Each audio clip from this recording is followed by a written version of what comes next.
The number of unemployed people in the U.S. is climbing again. The newest federal figures show the jobless rate is higher than 9.5% after weeks of slow but steady decreases.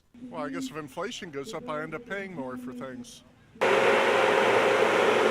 Companies across the nation added nearly 70,000 new jobs, but the availability fell far short with the number of people looking for work. 500,000 Americans actively looked for jobs last month. President Obama announced the latest numbers at the White House. One thing we also have to do right now, one thing we have a responsibility to do right now, is to lift up our small businesses, which accounted for over 60% of job losses in the final months of last year.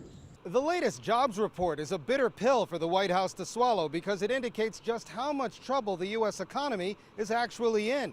Despite reports that jobs are not being lost in high rates like they were before, the recovery effort is floundering and has a long way to go. The White House is considering a round of tax breaks for businesses designed to jumpstart hiring. Top aides are debating a list of ideas. Some of them could cost hundreds of billions of dollars. We are just really in a holding pattern.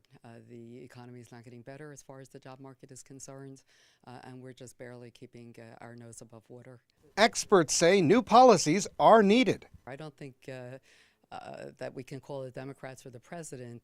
There's not enough imagination about what needs to be done to get us out of this. We're just seeing policies that are way too small. And the president is also pushing lawmakers to pass a bill designed to help support small businesses.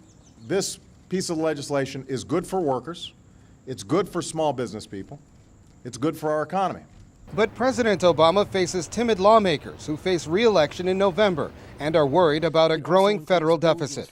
Republicans see weakness at the White House and warn that Obama is ready to raise taxes despite a weak economy. Tax cuts are likely high on the agenda when Congress returns from summer break.